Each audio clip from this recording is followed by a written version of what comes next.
welcome to all of you. Good morning. We are so happy to have this opportunity of joining a group of very uh, productive, interesting, and hard-working activists that have been working in Cuba for many years in several areas of civil society. And the foundation wanted to bring this to the attention of the international audience and the Congress of the United States so that people could have a broader vision of what's going on in Cuba, which it's sometimes is centered on one or another particular movement like Movimiento San Isidro that has become very visible, or 27N that has become very visible, and not to forget that there are many other areas and movements that have been working for a long time and that now are under special circumstances that Cuba is living at this very moment, starting to give fruits, starting to have a results. I have the honor of being uh, the person that will be announcing also some of the senators and congressmen and women that are going to join us in this session. And first of all, as always, uh, in the front line of anything that has to do with Cuba is Congresswoman Debbie Wasserman. Congresswoman Debbie Wasserman Schultz is a very good friend of Cuban democracy, and she represents both Broward and Miami-Dade counties. And as a senior member of the House of Appropriations Committee, she has been a strong advocate always of human rights in Cuba. So without any further delay, because I know she has a tight schedule, I would like to invite distinguished Representative Wasserman Schultz to take the floor. Thank you so much. Thank you to the Foundation for Human Rights in Cuba, and greetings from our nation's capital. It really is so incredibly important that we gather today to honor the brave individuals in Cuba who are fighting for their freedom. And today we celebrate the San Isidro movement. The United States has always stood for democracy and human rights, and our response to the Cuban regime, who denies basic human rights for its citizens, should set an example for the world. I want to thank the Biden administration for the strong message they sent to the San Isidro movement before even taking office. Biden National Security Advisor Jake Sullivan said, and I quote, "We support the Cuban people in their struggle for liberty and echo calls for the Cuban government to release peaceful protesters. The Cuban people must be allowed to exercise the universal right to freedom of expression." My message to the administration is to continue pushing for the values every human being deserves. And as the representative for so many who have fled the Castro regime, I am here today to condemn the actions of the Cuban government and stand in solidarity with those who are peacefully demanding freedom of expression, the freedom to assemble, and the freedom to communicate through their art and music. That is why I plan to introduce a resolution expressing Congress's solidarity with the San Isidro movement. It will be a companion measure to the Senate resolution introduced by Senators Menendez and Rubio. The people of Cuba and the San Isidro movement have shown incredible tenacity in the face of adversity. They must know, as must the whole world, that the United States Congress stands united behind their demands for freedom and democracy. The arbitrary arrests, censorship, and harassment must come to an end. We demand nothing less than the full restoration of freedom of expression and democracy for the Cuban people. Through this resolution, we stand in solidarity with the San Isidro movement and their dreams of freedom, and we condemn the growing attacks by the intolerant Castro regime.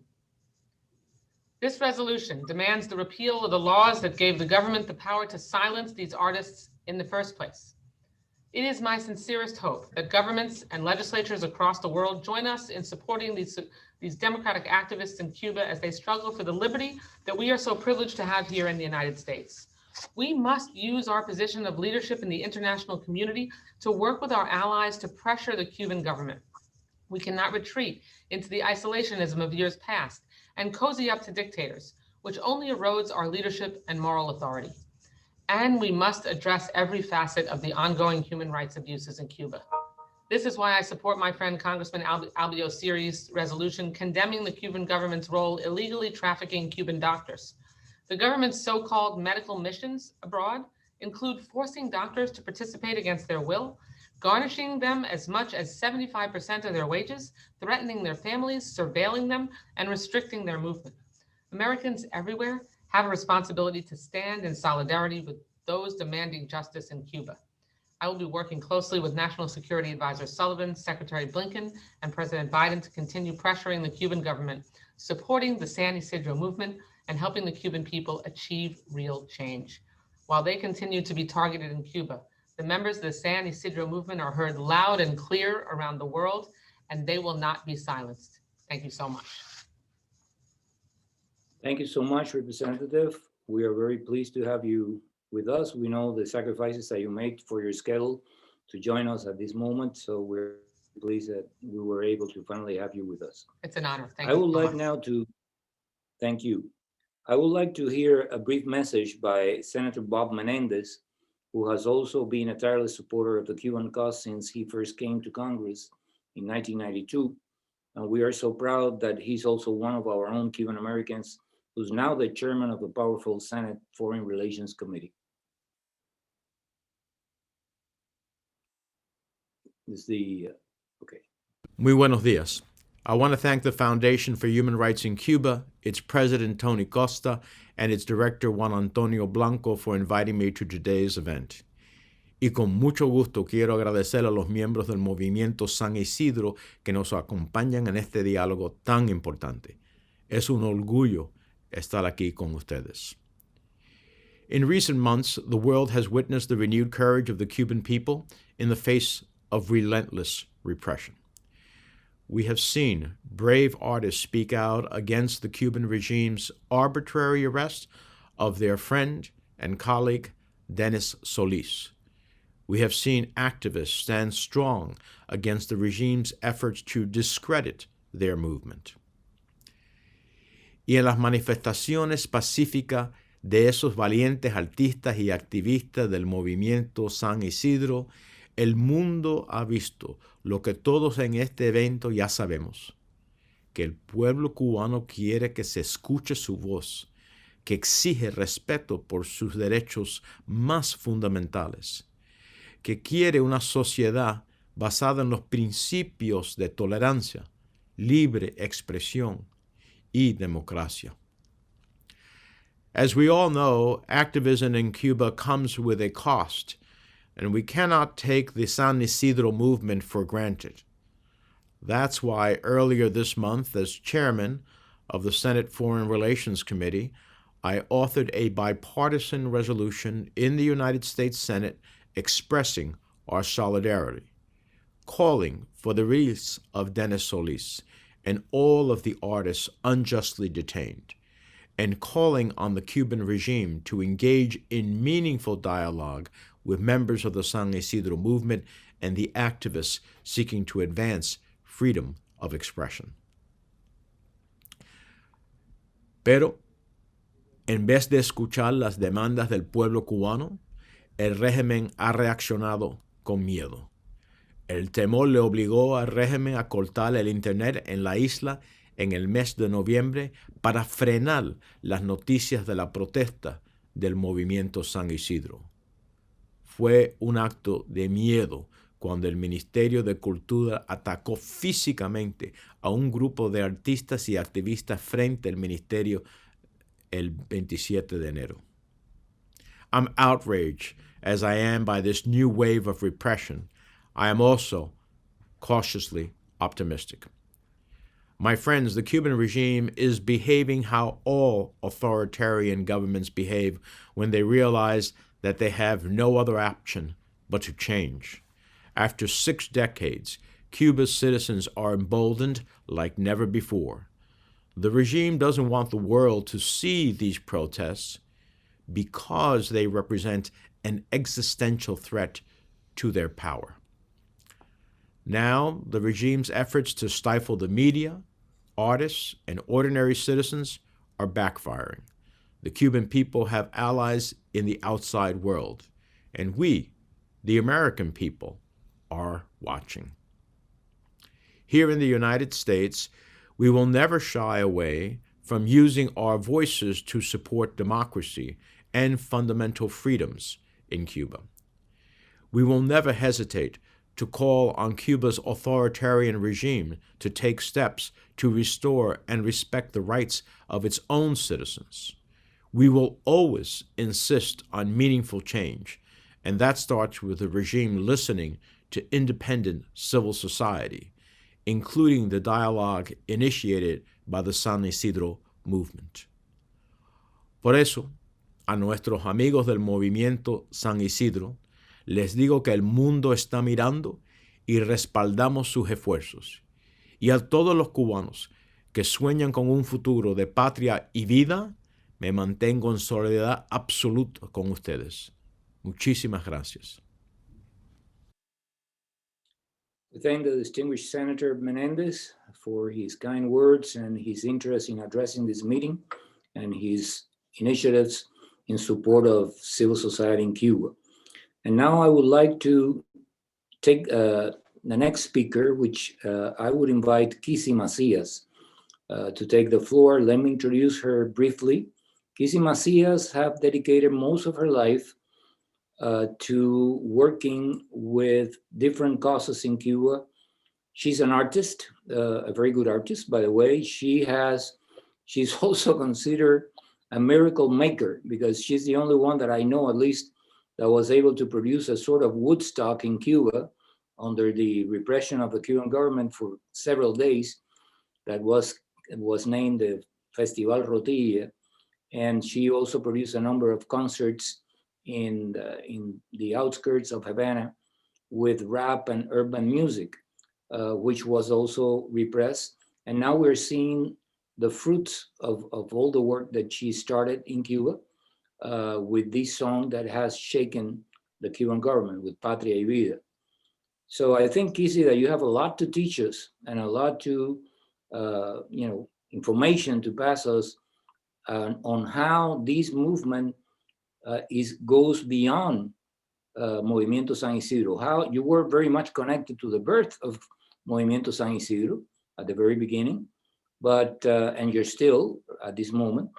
But we would like to know also, what is your opinion on the kind of crisis that the Cuban government is going through? Because many people talk about the economic crisis, but many of us also see that there is a legitimacy crisis, that they have lost not only financial capital, but what political scientists call symbolic capital. They have presented themselves for a long time as the representatives of progressivism, the struggle against racism, and so on. And people don't see them. People in Cuba don't see them as such anymore. People see them as a group of racist, egotistical people that are concentrating power in a very few number of persons and keep turning their backs to the misery that the Cuban people is going through at this point. So I am not going to replace your wisdom. You are the best one to give us, an opinion on what is really going on. Why do you think that this crisis is worse to the economic crisis that Cuba went through in the 90s? If you think that this crisis is more broad, more comprehensive, more systemic. You have the floor. Hi, good morning.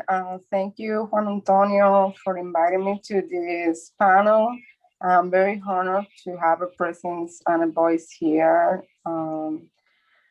I would like to introduce myself as a person that, through art specifically, is fighting and given a struggle for freedom of expression in Cuba. I think art is an essential tool for social and personal transformation in oppressive circumstances. As you said before, I've been participating in several movements that through arts trying to raise the voice of people in Cuba that have no rights, basically. These people is most of them from neglected communities all over the country, people that has no access to any kind of possibilities because the government in Cuba has denied them and has like forgot them in a sense of say that, no? I first started by teaching art workshops in neglected communities that have no access to cultural and recognize collective possibilities. As part of that, I founded the group OMNI-ZONA FRANCA that was a collective that makes all kind of art and offer them to the communities in Havana. But they were very critical with the government positions because as they were based in the community's activities, they denounce the political system in Cuba and how they misrepresent most of the people. We did a poetry festival that grouped artists from all over the country, and not just alternative artists, but legally recognized by the government artists. In this space, we proposed the dialogue between all Cuban society actors as a way to create a new space, a new voice for the people. And as it was a space of freedom, we suffered the prosecution and repression from the government because they deny any possibility to Cubans to express their needs and their curiosity. Of most important, they try to stop Cubans to make like a union because as we know, Cuban government always try to divide people in Cuba as a strategy to silence the voices of the Cuban repressed and independent artists and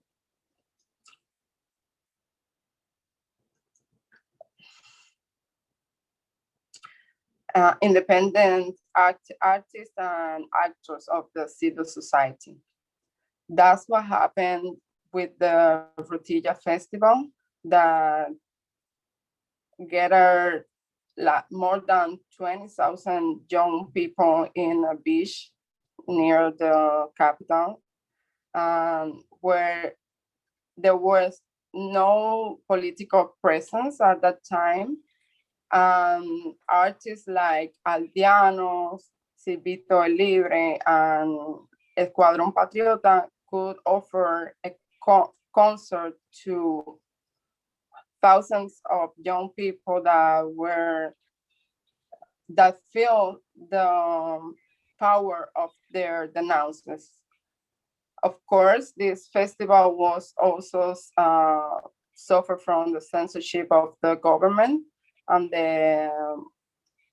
it was canceled by the government on 2011 because they cannot allow to young Cubans to express themselves, to express their claims to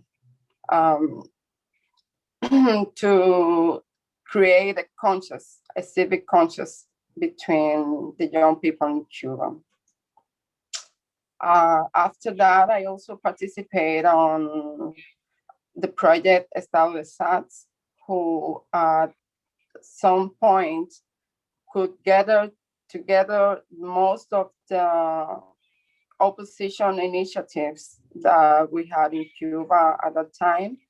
And we tried to spread the word and the work of those opposition initiatives by documenting and distributing information about the repression of the system, and also about the projects they have for a new Cuba. It was about thinking a new country where we all have the same rights, where we all have the possibility on an opportunity to generate a change between the island, inside the island, sorry. As part of SATS, we created a documentary called Gusano, where we could documentate the fully organization and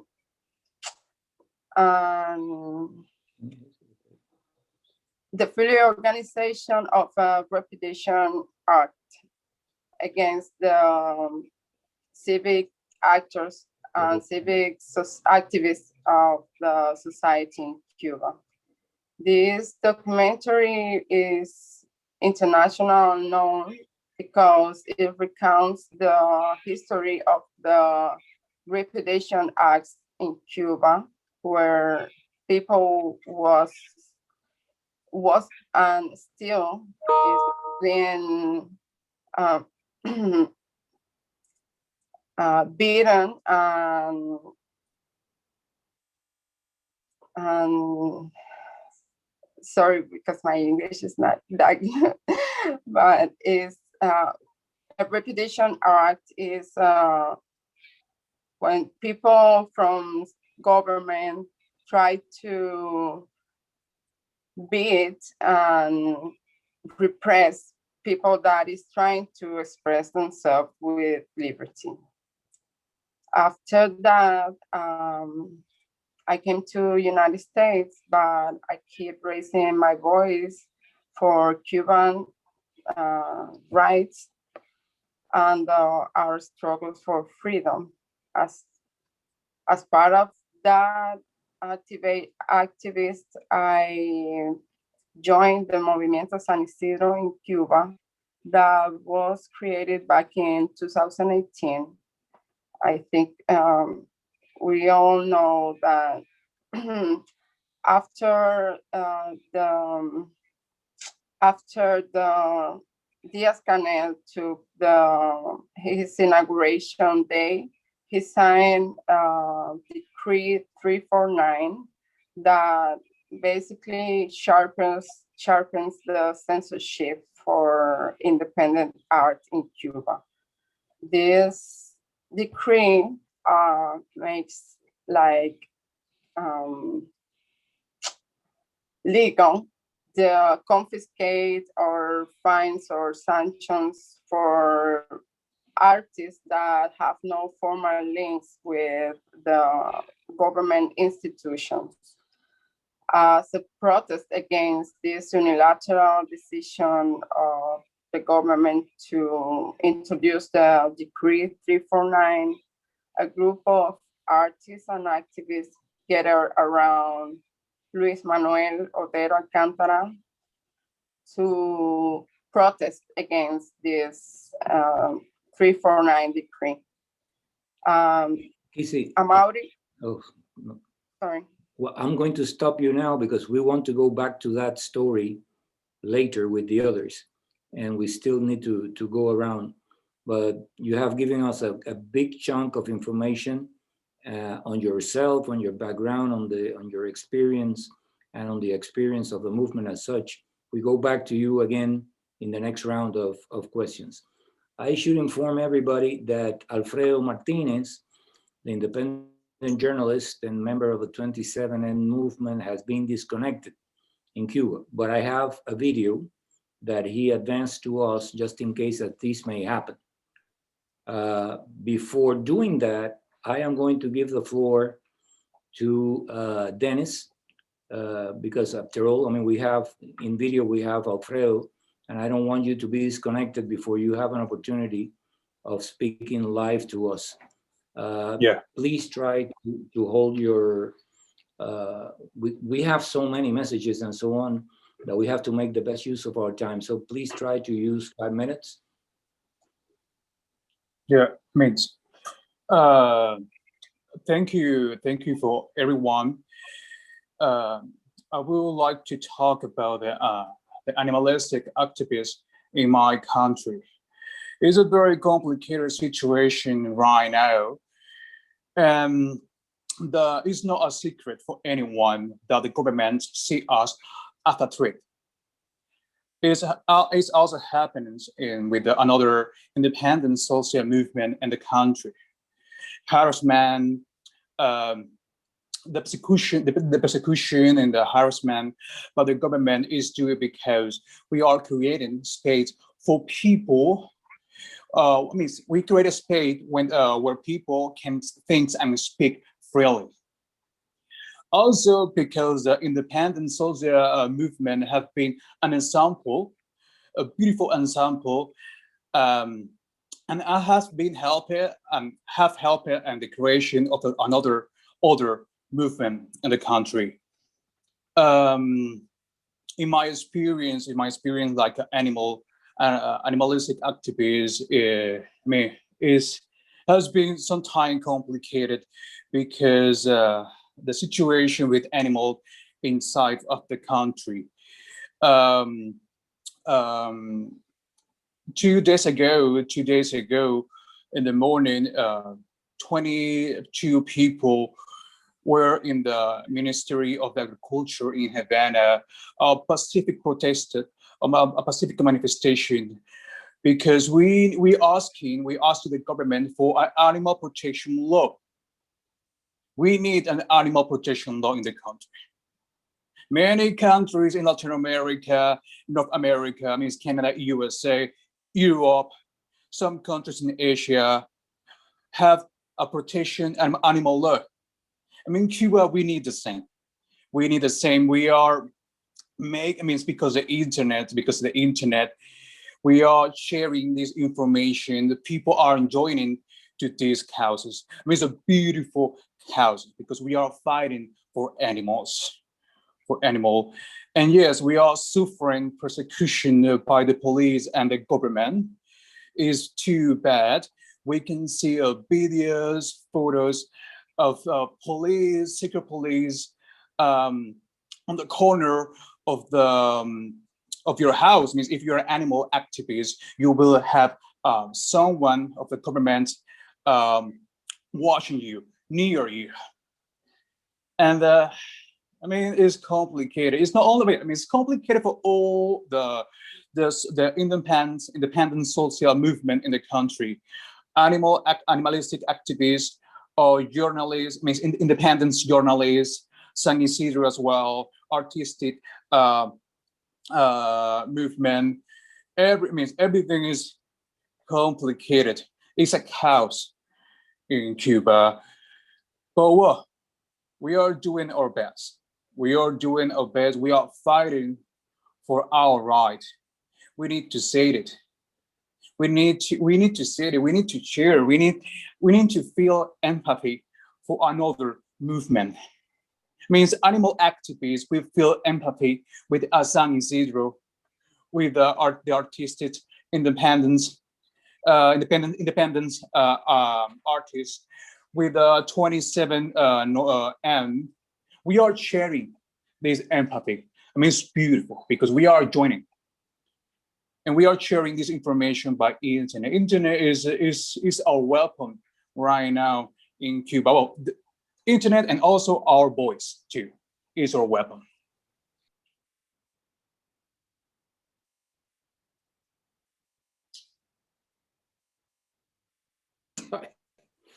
Perdona, Denis. Gracias I'm sorry, Denis. Thank you for your presentation.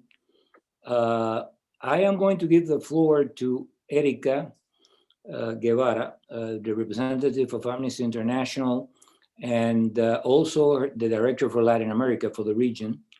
her office is in Mexico City, and so she's connecting to us from Mexico City. I hope the connection is better than the connection with Cuba. We're having so many trouble in listening to you and how you deserve to be listened. Erika, please, you have the floor. And thank you for your struggle in favor of the Cubans.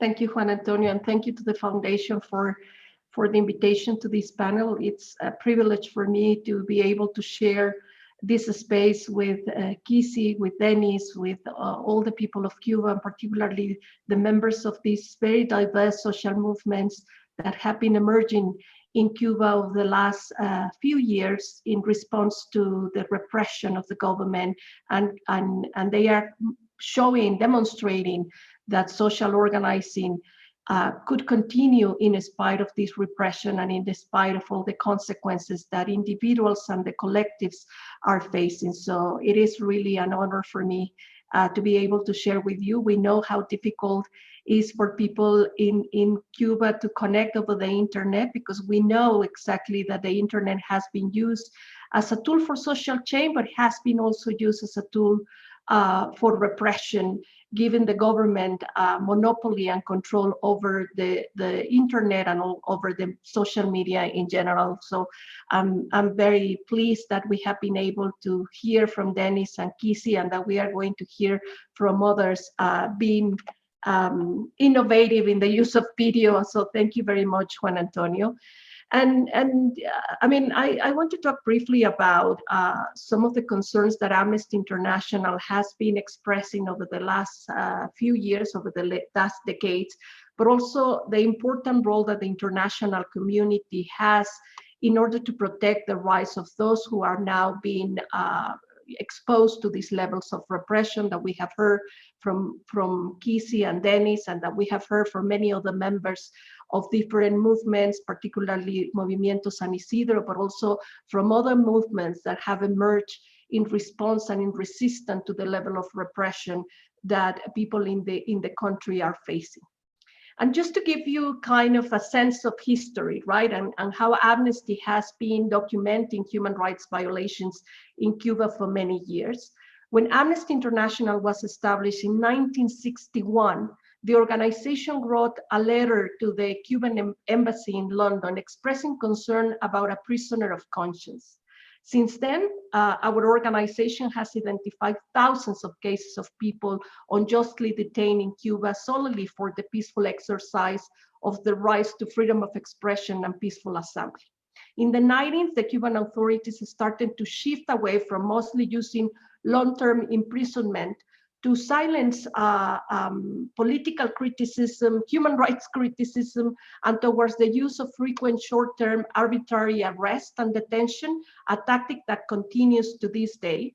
And Amnesty International can consistently denounce this tactic of repression, because we know that has the intention to silence those who dare to speak up, but also to disencourage these new and emerging social movements to continue demanding full respect for human rights, and also demanding political participation, particularly of youth and those who have been perceived by a threat by the authorities, but are really and truly human rights defenders that are trying to organize to ensure the protection of human rights in the island.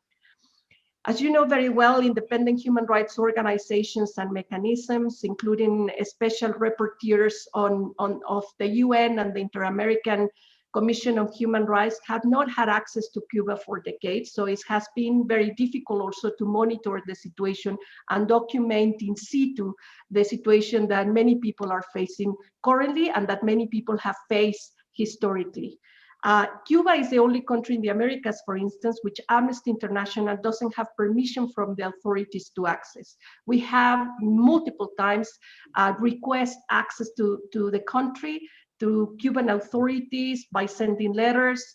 Me personally, I've been meeting with representatives in Geneva demanding access to the country so that we can monitor also in situ the conditions, particularly of those who have been detained and continue to be in prison, but also of the multiple reports that we receive from human rights defenders, from independent journalists, from activists, from artists, of the multiple forms of human rights violations that they are facing in the country.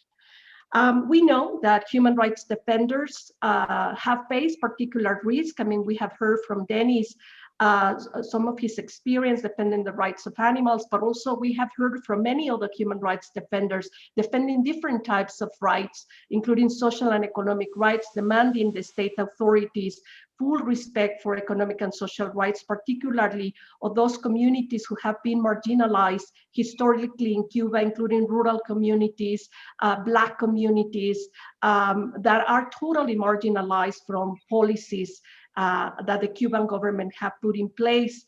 Some of these policies that are more propaganda about, you know, the achievements of the revolution, when in reality we know that people are suffering grave economic and social human rights violations. But then human rights defenders and those who dare to speak up, to demand the protection of human rights or to denounce the situation in the country are facing multiple risks that go from short-term detention, arbitrary detention, fines. Now we have seen this trend where human rights defenders and journalists and activists are being fined because they are posting something in social media, or because they are simply posting a live video denouncing some of the violations that they are facing from the police authorities and from other state authorities.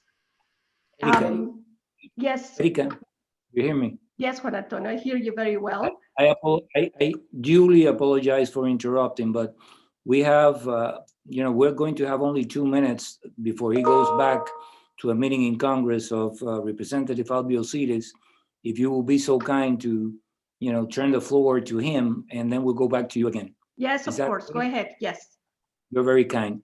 I would like to introduce Congressman Albiocetis, who's a Cuban American from northern New Jersey, and as chairman of the House of Western Hemisphere Subcommittee, he has played always a major role in promoting human rights in Cuba. And he's a good friend of the Foundation for Human Rights, and he has been very kind in hopping out of his meetings to say a few words of solidarity with Movimiento San Isidro and the other social movements in Cuba, and then he had to run back to his session. So we really appreciate, representative, of what you have done for us, and you now have the floor. Well, good morning. Can you hear me? Yes, Yes. I hear you. Okay, great. I want to thank the Foundation of Human Rights in Cuba for hosting this event and for inviting me to speak today. I also want to recognize and thank my good friend and colleague, Congresswoman Debbie Wasserman Schultz, who has been a tireless advocate for democracy and human rights in Cuba. I am proud to support a resolution that Congresswoman Wasserman Schultz is leading that expresses solidarity with the San Isidro movement and condemns the repeated attacks by the Cuban regime against the movement's leaders. I am joining Senator Menendez, Senator Rubio, Congressman Diaz-Balart for today's event. Last November, the San Isidro movement exposed the continued repression of the Castro and Diaz-Canel regime. The movement taught the world many important lessons. It showed that there is a vibrant community of artists, activists, and young social leaders who are developing creative ways to test the limits of what is allowable in Cuba. The San Isidro movement also showed the world that Cuba is not a stagnant society that is frozen in time, as many observers seem to believe.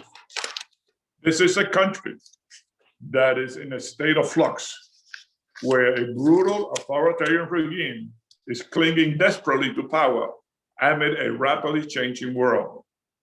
As the San Isidro movement demonstrated, internet access is a powerful tool for citizens to reclaim their fundamental rights. At the same time, the Cuban state has responded as we will expect it to, by restricting content, cracking down on activists, and expanding its surveillance apparatus with the help of China and Russia. But what gives me hope about the future in Cuba is that talented young people are developing innovative ways to get around the government's restrictions.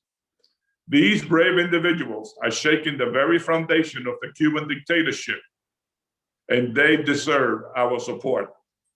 I will close by saying that, as many of you know, I was born in Cuba, and the subject of Cuba policy has always been deeply personal to me. During my 15 years in Congress, I have never wavered in advocating for democracy and human rights in Cuba. Last Congress, I held a hearing on the disastrous human rights situation in Cuba. As chairman of the Western Hemisphere Subcommittee, again this Congress, I will continue to be very vocal in consistently calling for the promotion of human rights to be at the center of US policy towards Cuba. Thank you again for the invitation to speak, and thank you to all who have joined us for this event. Thank you. Thank you, Representative, and thanks a lot for all the effort that you made to join us despite your heavy schedule today, and thank you for your words, the kind words towards the foundation. Thank you. Thank you. I'm sorry again, Erika, I really apologize, but you know, I have been in moderating many panels in my life, but this is a tough one. We have to juggle with many people who want to talk and to express their solidarity, which I believe is great. I believe is great. So I'm doing my best here. Please go ahead with your intervention. Thank you, Juan Antonio. Don't worry, you don't have to apologize. And probably in other circumstances, I could have asked you to pay a trip to Cuba, but as I said, I'm not allowed to access the country. So do not worry about my penalty for interruption. No, I do understand, and we know how difficult it is to hold an event on Cuba, precisely because of all the difficulties that our peer human rights defenders and activists face in Cuba, but also because we know that there is a level of solidarity that has been important over the last decades, but particularly now has been very important in relation to Movimiento San Isidro and in relation to other social movements that really require that level of solidarity, because it has been a strong mechanism of protection. So it is important that I mention that.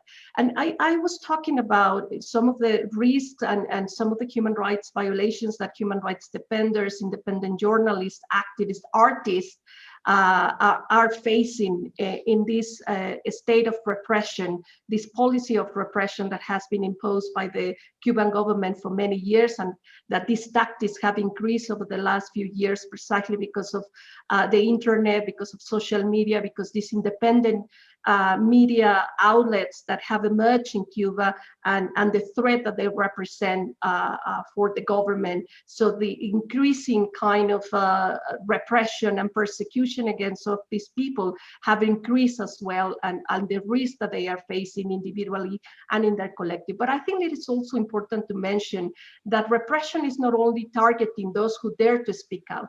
Ordinary Cubans feel also suffocated by a web of state control over the daily lives.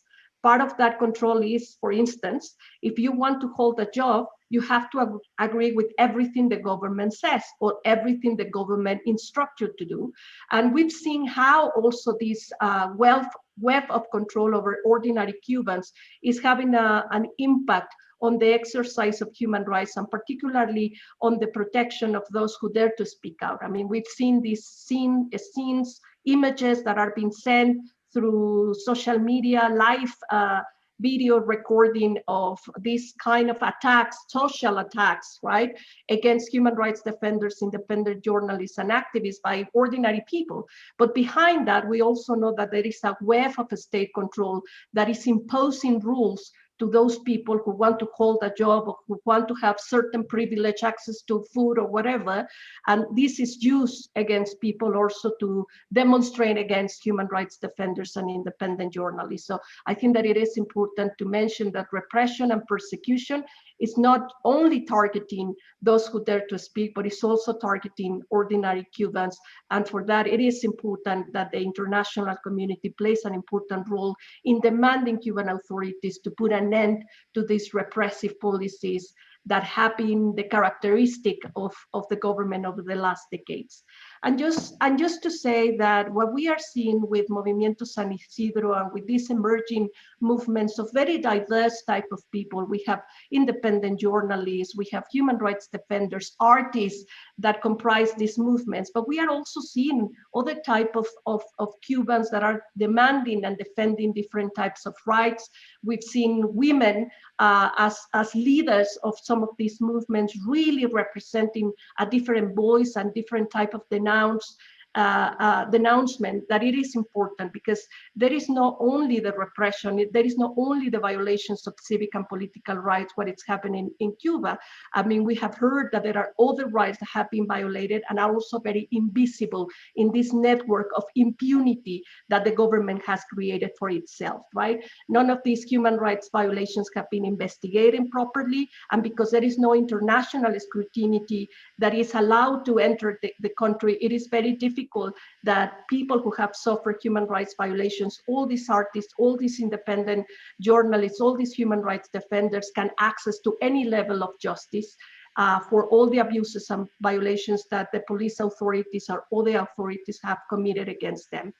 And in that sense, I'm just going to be very brief in some of the calls and recommendations that we are presenting to the international community in general, for particular to certain governments that have an influence on Cuba. And one of the first recommendations, I think it is important that I reiterate that this has been the position of Amnesty International for many years, is the call that we are doing to the US government.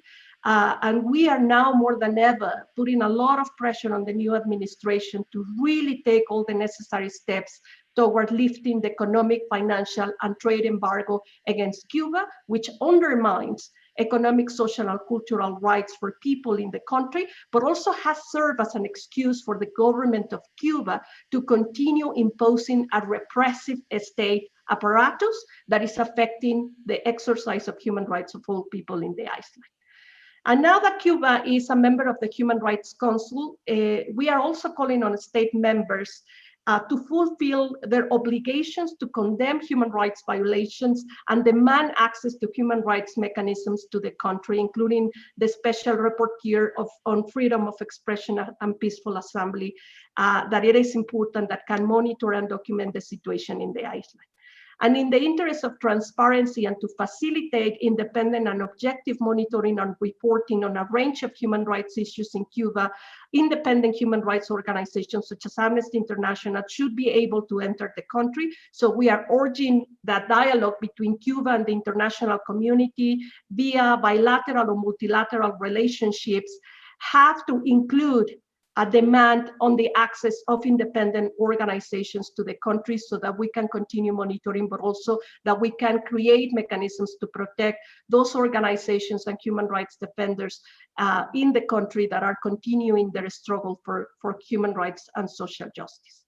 So I would end here and open for questions later about other important issues. Thank you, Juan Antonio. Thank you so much, Erika. I will now use the opportunity to also allow you to listen to two important messages that were sent to us by two senators, Senator Rubio and Senator Rick Scott. Senator Rubio comes from our Cuban American community also here in Miami-Dade County, and as chairman and ranking member of the Senate Western Hemisphere Subcommittee, he has made bringing democracy and freedom to Cuba one of his top priorities. So I would like the technical coordinator of this event to connect us with the message. Thank you. Hello, this is Senator Marco Rubio, and I wanted to thank the Foundation for Human Rights in Cuba for inviting me to join you virtually as you highlight the ongoing repression by the Castro-Diaz-Canel regime against pro-democracy movements inside of Cuba. This attempt to crush the voices of Cuba's civil society, independent journalists, political prisoners, and other individuals, it remains one of the regime's top strategies to punish those who publicly defy them. For years, groups such as the Ladies in White and Umpacu have been the targets of the regime's campaign of terror. The dictatorship's newest target, however, is the members of the San Isidro movement. Last year, the world watched as Cuban artists, academics, and other dissidents took to the streets of Havana to condemn the regime's crackdown against artistic expression and the growing number of arbitrary arrests. And these courageous individuals are part of the generation of Cubans who are raising their voices against tyranny. The uprising of the San Isidro movement comes at a time when the regime has realized that their authority is unsustainable in the long run, not only because the party's old hardliners are dying out, but also because the Cuban people are uniting from multiple sectors of society to condemn decades of repression. I want to applaud the courage of all of the San Isidro movement members, especially the founding members joining this panel today. It's very simple to speak out against tyrants outside of their domain, but every single one of you living on the island is doing so at a tremendous personal risk. I want you to know that you are not alone in this fight. Just 2 weeks ago, I was proud to join a bipartisan group of U.S. senators in expressing our solidarity with the San Isidro movement. Many of us stand with you and are committed to seeing a Cuba where freedom of speech is upheld and defended. As a Cuban American, my wish for the people of Cuba is that they may one day freely elect their leaders and live free of Castro's authoritarian grip. Que Dios los bendiga a todos.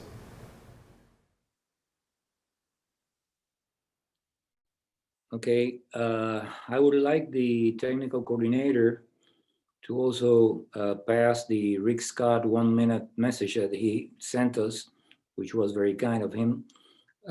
Rick Scott has been a major leader in opposing the dictatorship in both Cuba and Venezuela, and he has played also a key role in exposing the human trafficking operation of Cuba, money-making operation of Cuba, exploiting the Cuban doctors that go abroad.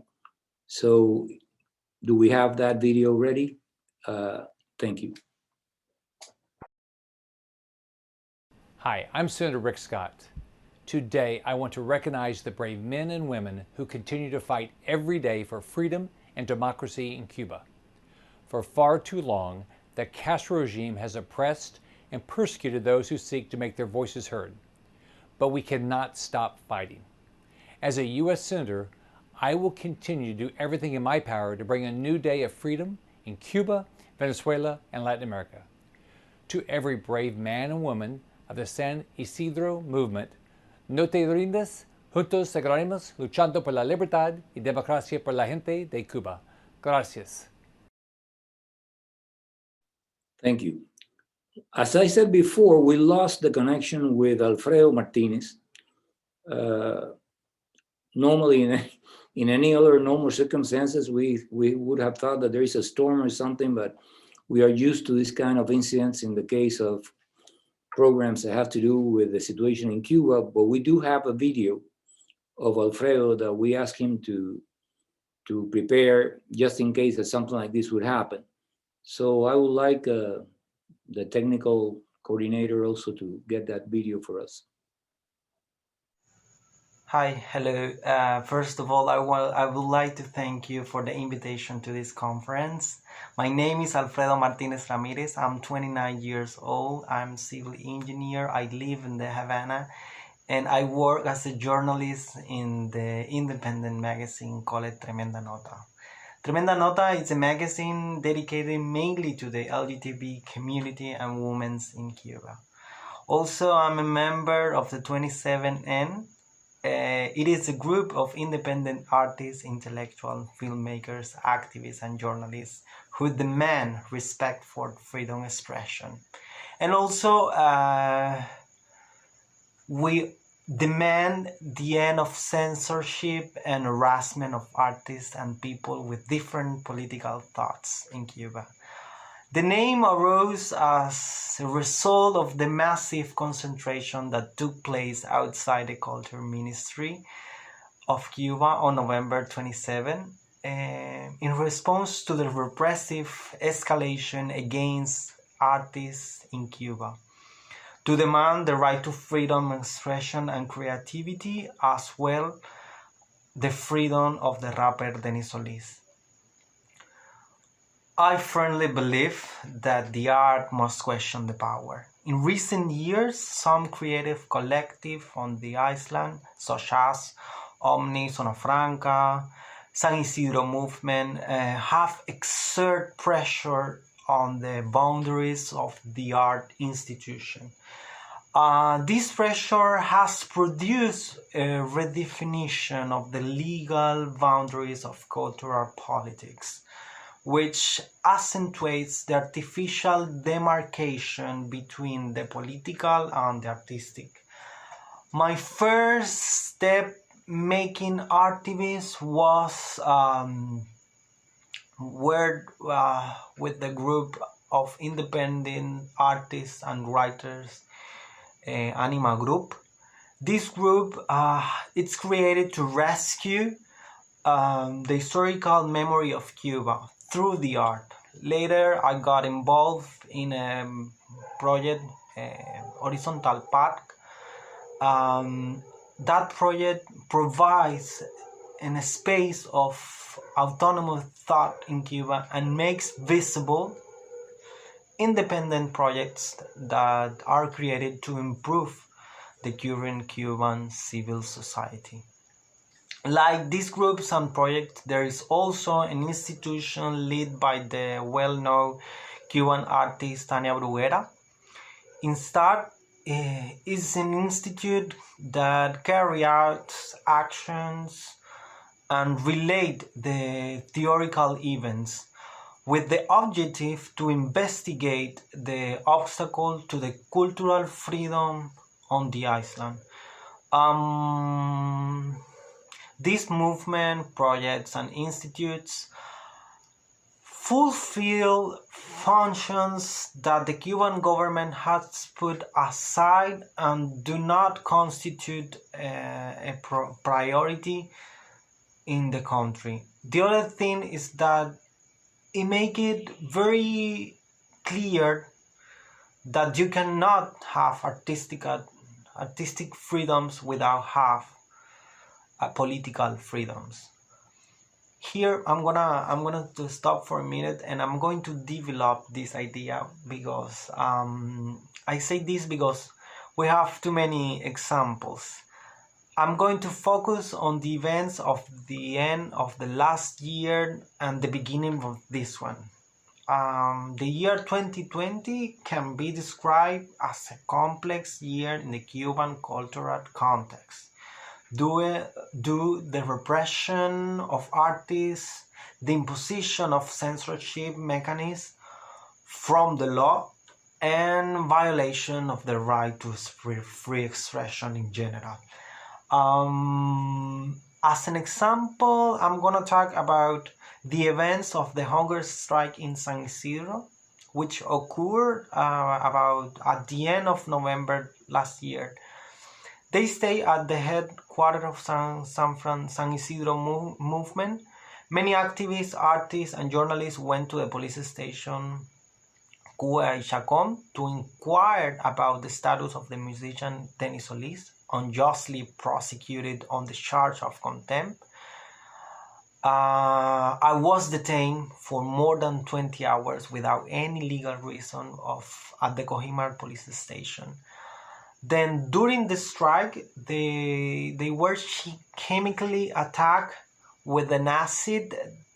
The state security agents prevent access to other people who went to the headquarters, and they began a campaign to discredit the artists, journalists, and activists who were there in the official media, and in short, serial violations of human rights. On November 27, as a result of these violations and abuse, we decided to meet in protest spontaneously outside the Culture Ministry. They were around 300 or more people, and 30 were selected to speak with the Vice Minister Fernando Rosas. Among those 30, I was I.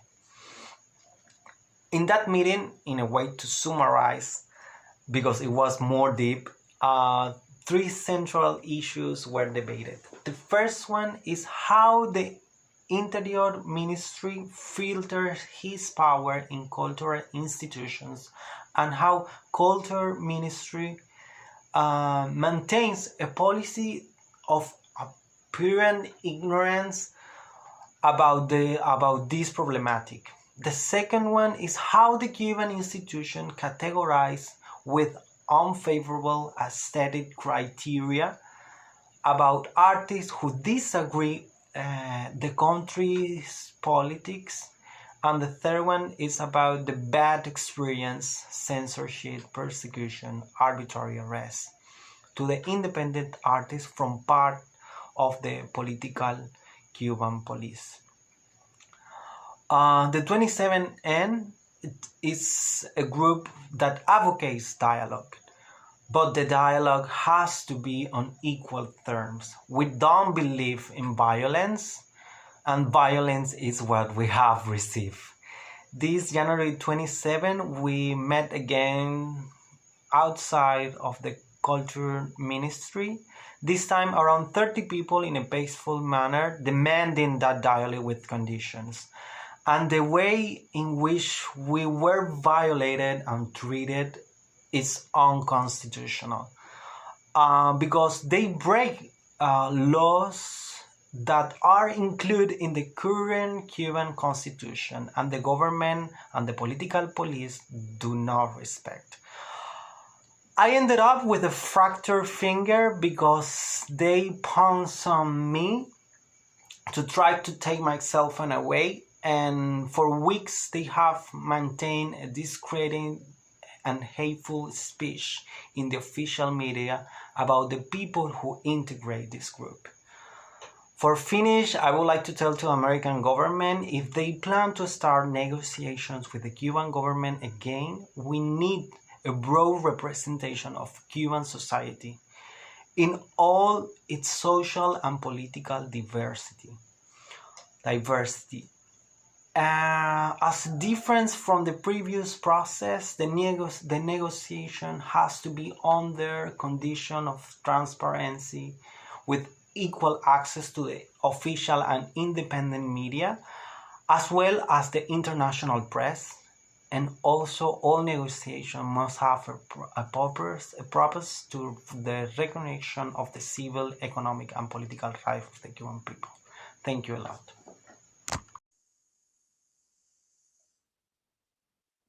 Well, I will call later Alfredo whenever we can restore the communications to thank him for his detailed and thoughtful presentation. If you allow me, I have a last message to pass, and then I would like to have a second round of reactions from the three survival panelists that have not been knocked out by the Cuban government before we enter, a stage of questions and answers. Many people are watching this right now, and some people would have been actually, I understand, sending some questions and so on. So if you allow me, I would like to introduce, he doesn't probably need any introduction, but Congressman Mario Diaz-Balart from Miami, who's also a member of the House Appropriation Committee and who has been a fearless champion of programs supporting human rights in Cuba. Do we have that video set up? Thank you. Thank you to Tony Costa and the many other friends for putting this very important event together. I especially thank the brave pro-democracy activists of the San Isidro movement and all of the courageous activists within Cuba who have risked everything for freedom. Freedom of the Cuban people, some of whom are here participating in this event. Today, we also commemorate 25 years since the Brothers of the Rescue shootdown, when the Castro regime murdered 4 innocent humanitarians in international airspace. That horrific act of barbarism demonstrated once again the savage nature of the Castro regime, which has no respect for the sanctity of human life, and certainly not the rights and freedoms that are inherent in every human being. That act also revealed the serious threat posed by the regime in Cuba, both within to the Cuban people and even outside of the island. It is this regime, that horrific regime, that the heroes of the San Isidro movement confront in Cuba each and every day. Harassment, loss of professional licenses, violent acts of repudiation, and imprisonment are all consequences that these brave activists are facing. Yet despite these pressures, despite this savagery, the movement is growing. Artists and musicians and writers are demanding freedom from censorship, which, as they know so well, stifles creativity and expression. The United States must continue to stand with all of those in Cuba who are willing to demand basic freedoms and democratic change in the island. Today's event is important to raise awareness of those on the island who are demanding change and to forcefully condemn the human rights abuses perpetrated against them, against these brave Cubans. We are enriched by hearing from their voices and experiences, and the Cuban people must also be able to hear them. When the Cuban people are finally free, and they will be free, it will be due to the courage and the determination of people such as these, who risked their livelihoods, their freedom, and their lives, the right to speak without fear. Thank you. Thank you for shedding light on the human rights abuses on the island and the bravery of those who refuse to be silenced. Thank you to the brave activists on the island who are leading the way to freedom despite grave personal risks. Cuba va a ser libre por la determinación y el heroísmo de los cubanos como los del movimiento San Isidro. Y nosotros tenemos el deber de hacer todo lo posible para apoyarlos, para que el mundo conozca y se una a esos dignos y valientes cubanos. Muchas gracias. We thank Representative Diaz-Balart for his kind words and his support, his permanent support for the struggle of the Cuban people. If you allow me now, I would like to ask a question to all of you, the three of survivals, as I call you, of our conversation. And, I would like you to give me, if possible, a brief response so that we can save some time for the segment of questions and answers. One thing that we have always been concerned outside of Cuba is to what extent is the Cuban government ready to go under current circumstances in order not to lose their power. And one of the things that we know that they use to instill fear in the population is that they are ready to go to any extent. They're ready to squash any resistance. They are ready to, spill the blood in the streets if necessary in order to keep their order and their power intact. I wonder, in the current circumstances of the 21st century, which are not the circumstances of 1989 in Tiananmen Square in China, where there was no internet, there were no smartphones, there were no instant connection with the world, no satellites broadcasting images, if that is possible, or in a certain way, even though you may have as many tanks as you may like, and you may have as many airplanes as you may like, and as many toys of repression as you may like, there is an invisible red line that the government knows they cannot cross, because that might bring about a strong, final, determined reaction by the international community and by the Cuban people. Because at the end, this is an internal conflict between the Cuban people and that totalitarian state.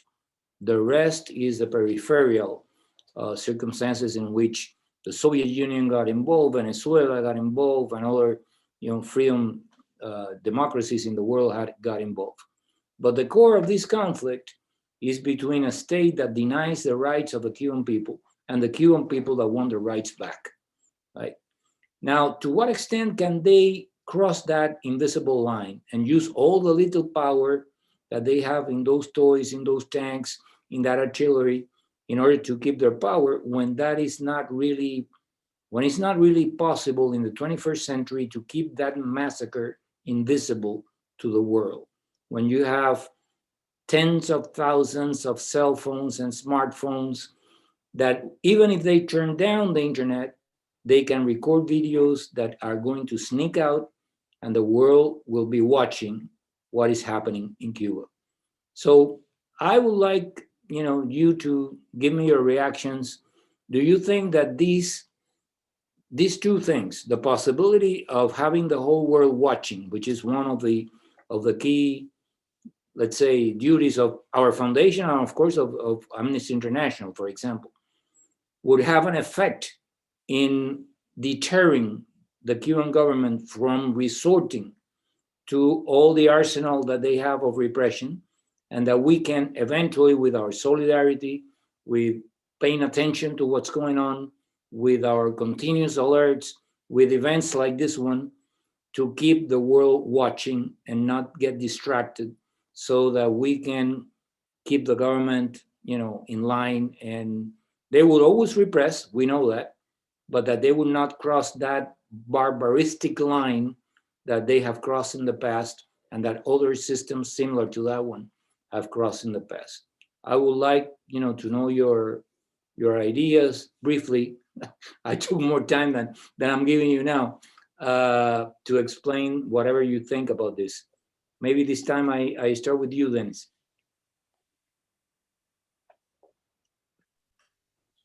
Well, everyone knows that the state-people relationship is broken, and there are more love than ops. There is social unrest. People are looking for places to feel hopeful, and I mean independent social movement in the country. The people are looking for solution. I'm looking for solution too. Everyone here inside of the country, we are looking for answer, and I believe that the violence is not the way. It's not the way. I mean, it's not only here in Cuba, and everywhere. It's in everywhere. The violence is not the way to change nothing. Even it's coming from the government, and we are suffering a lot of violence from the police. It's very sad. It's very sad. See a big line of people waiting for bite, chicken or bread or something more. They have to wait 10 or 20 hours, not 20 hours, but means 10 hours sometime to buy something. It's sad. And also, I mean, all these movements here in the island have means all the movement here have a real impact. I mean, in political, cultural, symbolic, spiritual here. And let me say more. Live in Cuba, born and live in Cuba, motivates you every day to believe different causes and giving them importance to fight for your rights. I mean, I am an animalistic activist, but I am environmentalist activist in my country. And also I'm trying to reach to people in need. Sometimes I give in to family in need or food or money, something like that, because they need it, because they need the support. And I mean, we need to support ourselves. We need to support ourselves. We need it, and to do that, we need to get to more people here. And the internet is a very good weapon. You see it in China in 1991. No internet, no connection was difficult. When we saw this video, the tanks in the plaza, in the big plaza in Beijing, China, against the people. We saw this video in YouTube, and oh my God, it's horrible. It's terrible. See all those tanks over the people. We don't want the same here in Cuba. I mean, this internal fight belongs to the people. belong to the people, belong to the artists, belong to the independent journalists, belong to the people in general. And this is my opinion, my idea about the situation here with all the activists in the country, with all the movement in the country. We want human rights, we want gay rights, we want women rights, we want animal rights. We need it. We are waiting for that. We need to say it. We need to live it. We need to be free. And I mean, that's my idea. But I mean, all the movement in the country are having a real socio-economic, cultural, symbolic, and spiritual impact. It's a relief. Thank you, Denis. Kisi? Yes, Juan Antonio, I truly believe we are witnessing a massive awakening of the Cuban citizens. And this also means that not just the civic society, but also the militaries and those that support the repression inside the island, they're getting another point of view of the situation in Cuba. And I don't know, this is an unofficial notice, an unofficial news, but today in the morning, I will say that militaries in Cuba are signing a letter where they say they not agree to apply any violence against the Cuban population. And this means we are through public demonstrations, we are raising another conscience inside the island. We are receiving a great support from democratic governments around the world. And this is a point of turn in the political in Cuba.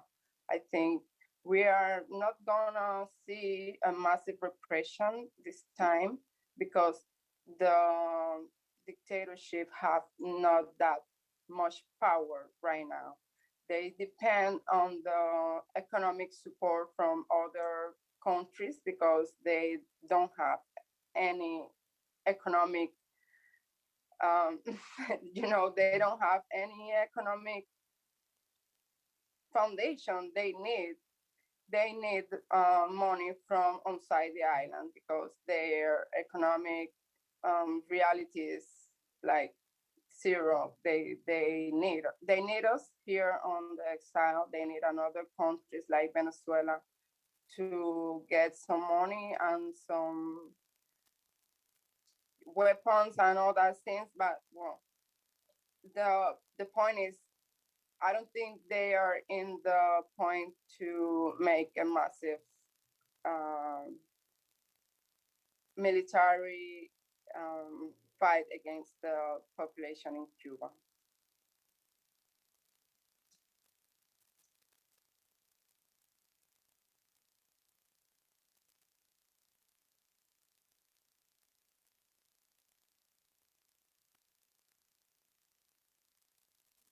I'm sorry, I was muted.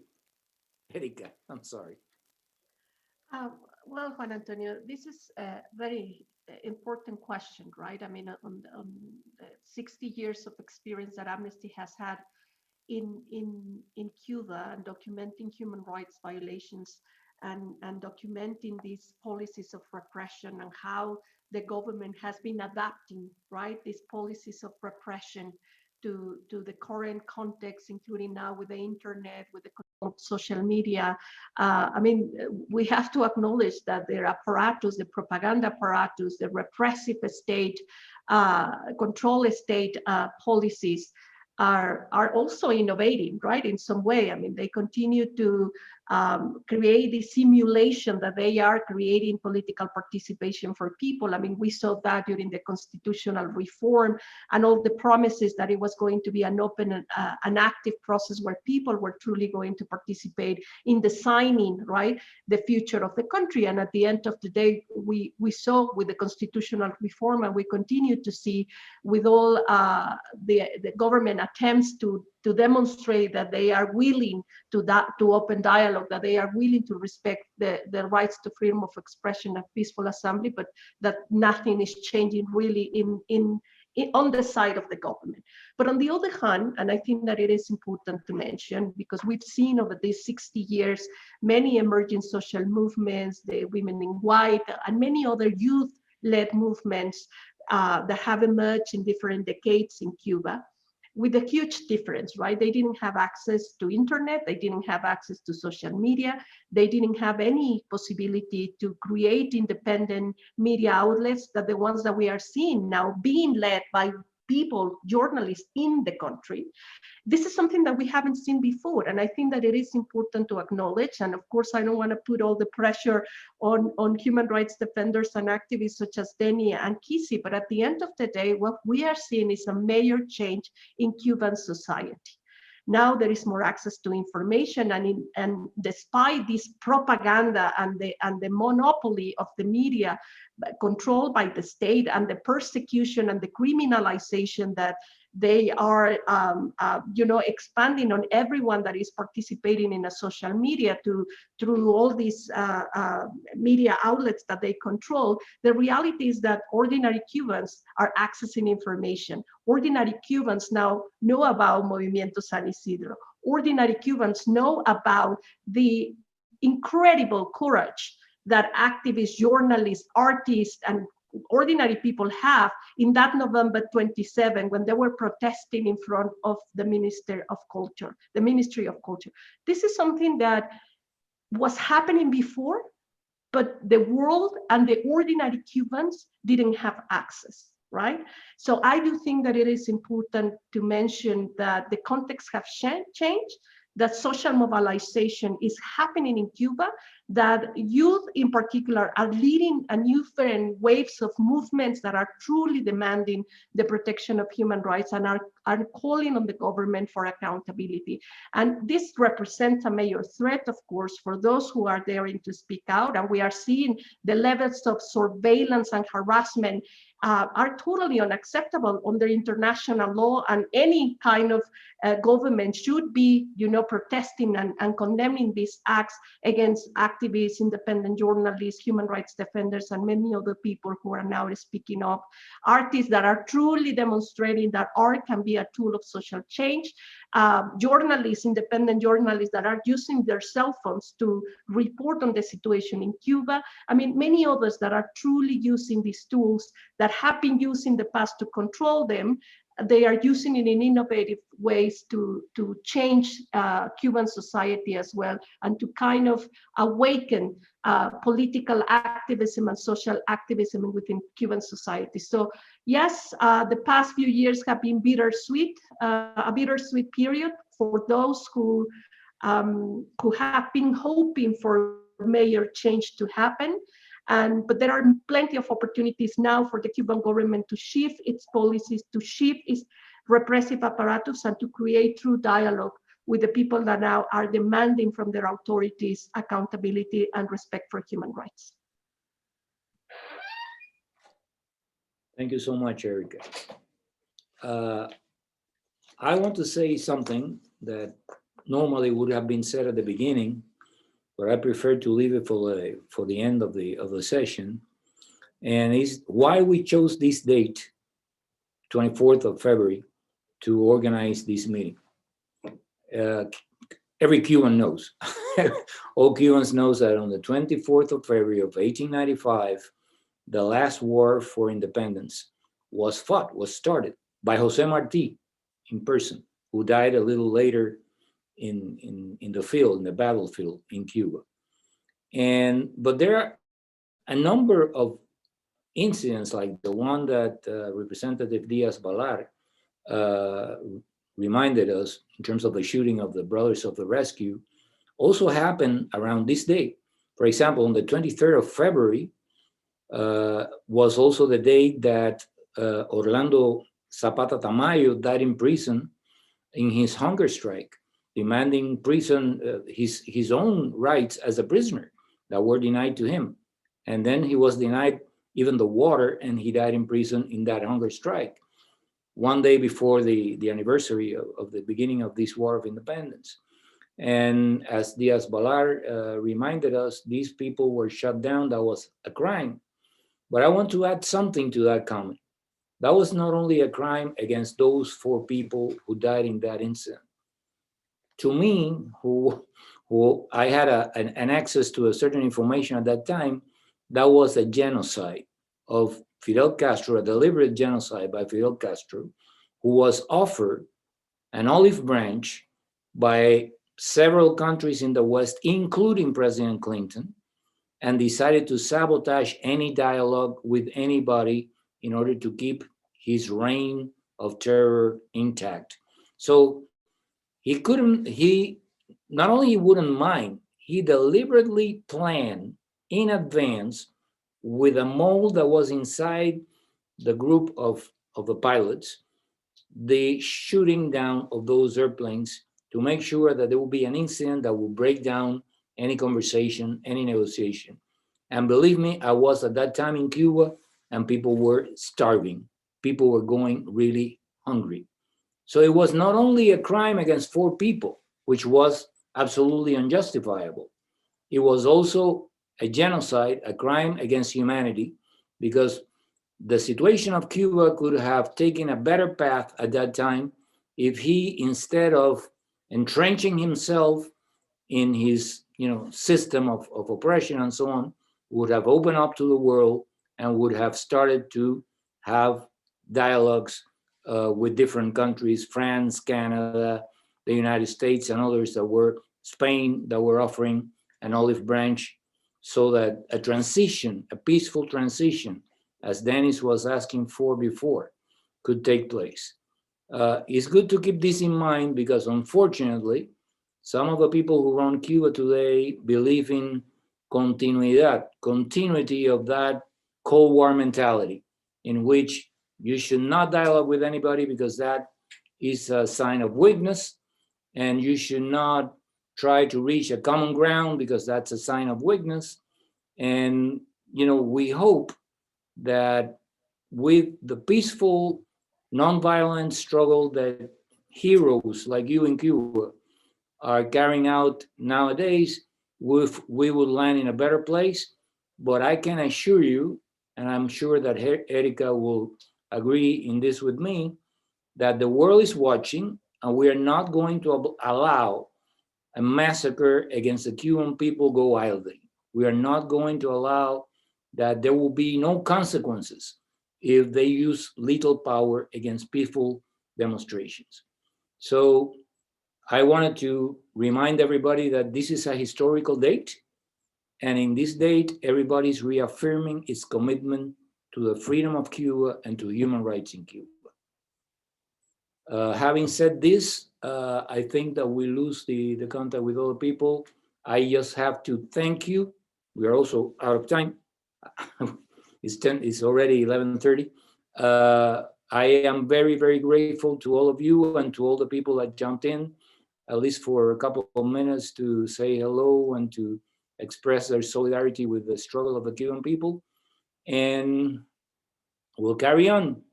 We'll carry on until we seek a free Cuba for all, like Jose Marti dreamed. Thank you, all of you.